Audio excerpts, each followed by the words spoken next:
Halo semuanya, selamat datang di channel B-Movie. Apa kabar semuanya? Semoga sehat selalu ya.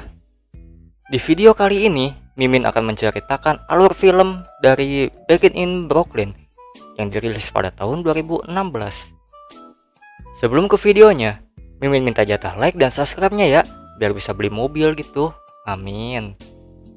Film dimulai dengan seorang pemuda santuy bernama David yang sedang menceritakan kisah hidupnya di atas panggung. By the way, si David ini penulis buku ya. Selain penulis buku, si David ini adalah seorang pekerja kantoran dan senang bermain sepeda. Pada suatu hari, si David diajak ke pesta oleh temannya, yaitu Mike dan Joe. Di pesta itu, David bertemu dengan seorang wanita bernama Eliza. Eliza ini teman dekatnya si David ya. Dan si Eliza memberi obat pelemas otot yang ia dapatkan dari bandara di Meksiko. Kemudian, dengan santuinya si David mengganti musik di pesta dengan musik yang sangat santuy. Aduh, ayah wahai si David mah, ada-ada aja gitu kelakuannya. Si David pun kepergok oleh seorang wanita mantap bernama Kate.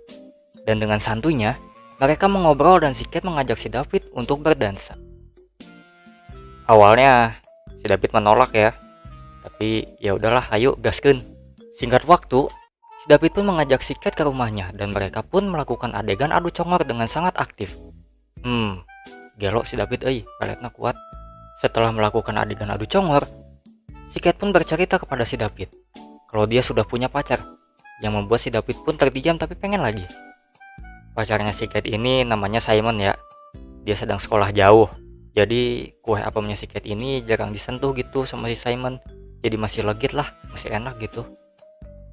Nah, saat si David mau memanggil taksi untuk mengantar si Kate pulang, si Kate pun menolaknya dan mengatakan kalau dirinya ingin tinggal bersama si David. Ya, si David mengiyakan dong, masa enggak? Keesokan harinya, si David masuk kerja di kantor dan ia chattingan dengan si Mike dan mengatakan bahwa dia menyukai si Kate. Sebagai teman yang baik, si Mike pun mensupport hal tersebut dan kemudian mengajak si David untuk ke pesta lagi. Dan si David pun menyetujuinya. Sesampainya di pesta, si David pun merasa bosan dan kemudian menelpon si Kate untuk mengajaknya ke suatu tempat. Kemana nih? Seiring berjalannya waktu, si David dan si Kate pun ini semakin dekat. Dan si Kate memperbolehkan si David untuk menikmati kue apemnya yang masih legit itu setiap hari. Dan enak banget jadi si David ya. Hari-hari yang dijalani si David pun terasa sangat spesial karena dia bisa berewita dengan si Kate setiap hari. Singkat waktu, saat si David sedang bekerja di kantor, ada pesan dari si Kate. Si Kate mengatakan bahwa dirinya diterima bekerja di kantor hukum. Dan dirinya pun sudah putus dengan si Simon, yang membuat si David pun merasa sangat senang. Dan akhirnya, mereka pun resmi berpacaran. PJ-na atuh pajak jadian. Keesokan harinya, suasana sangat sepi di tempat si David bekerja. Tiba-tiba, datanglah si bos dan menyuruh si David untuk menemui dirinya. Nah, ternyata si bos ini ingin memecat si David karena keadaan kantor yang sedang buruk. Si bos pun meminta si David untuk mengembalikan semua fasilitas kantor dan segera merapikan meja kerjanya. Kemudian, si Kate pun mengabari si David bahwa dirinya tidak mendapat gaji di tempat dia bekerja. Dan si David pun memberitahu kepada si Kate bahwa dirinya sudah dipecat dari kantor. Saat si David sedang santuy sembari mendengarkan lagu tentang ganja, ia pun berniat untuk menjadi pengedar ganja. Dan dia memakai uang nusak itu ayana untuk dijadikan modal.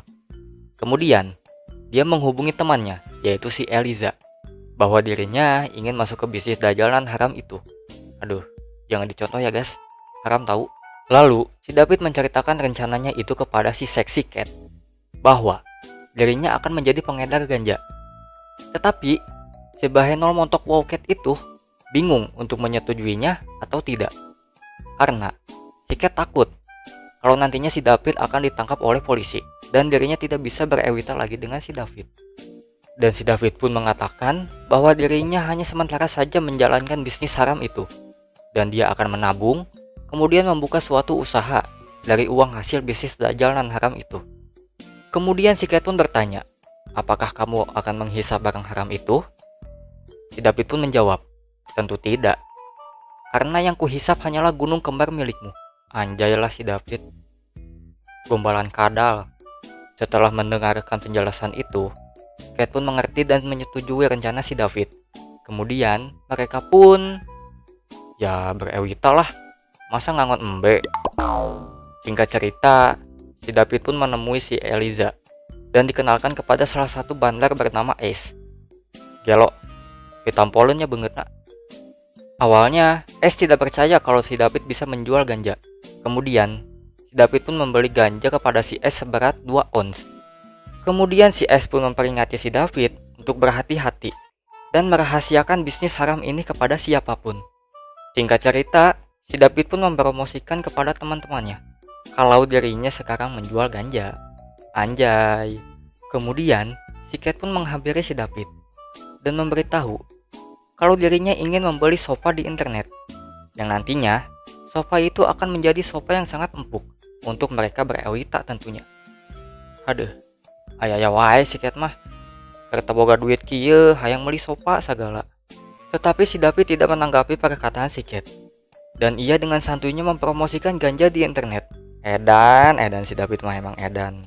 Singkat cerita, si David pun mendapat pesanan pertamanya dan langsung mengantarkan pesanan ganja itu kepada wanita binal bernama MJ.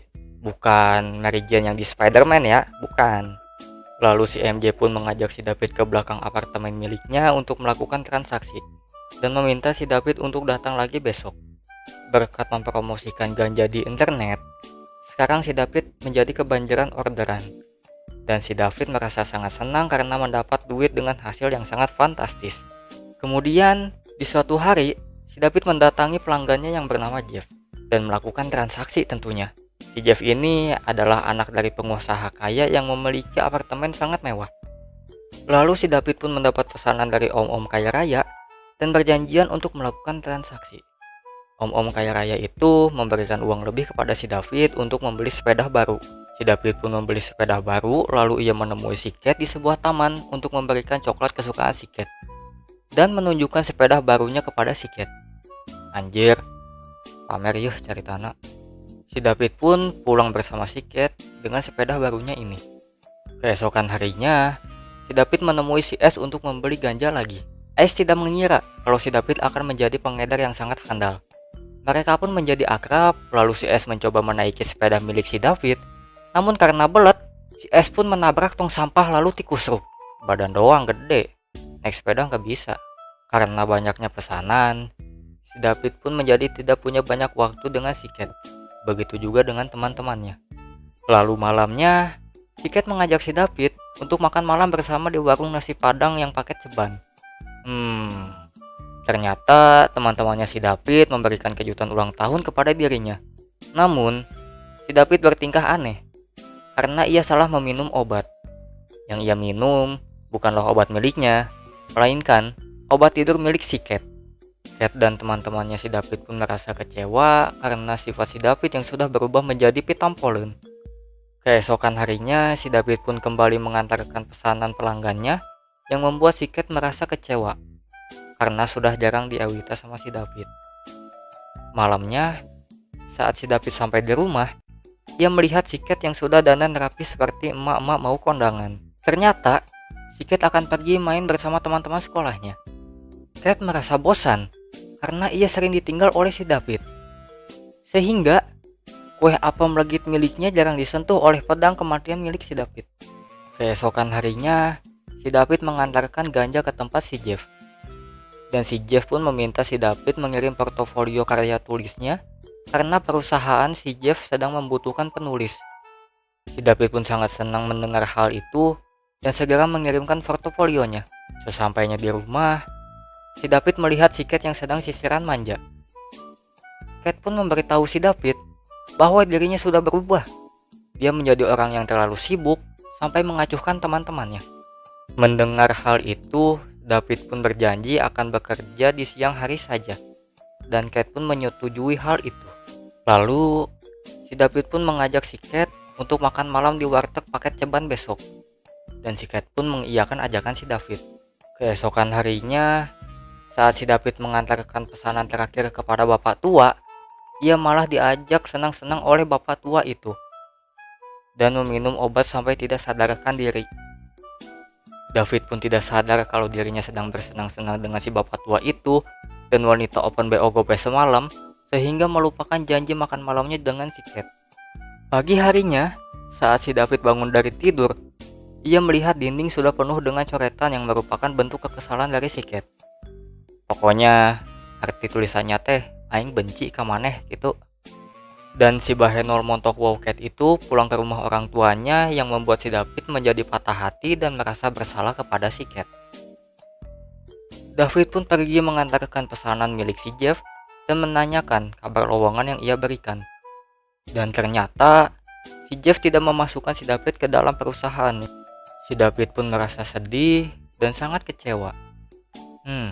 Kalau Mimin yang jadi si David mah udah Mimin pukul dadana si Jeff sampai bunyi deg gitu. Keesokan harinya si David kembali membeli ganja kepada si S.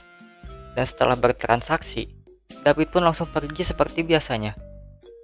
Tapi tiba-tiba datanglah polisi dan menangkap si S. S mengira bahwa si David lah yang sudah melaporkannya. Tapi di sini si David tidak tahu apa-apa dan bukan dia yang melaporkannya ke polisi. Keesokan harinya si Eliza menelpon si David dan mengabarkan kalau si S tertangkap polisi dan mengira bahwa si David lah yang melaporkannya ke polisi. David pun datang menemui si S untuk meminta maaf dan menjelaskan bahwa bukan dialah yang melaporkannya ke polisi.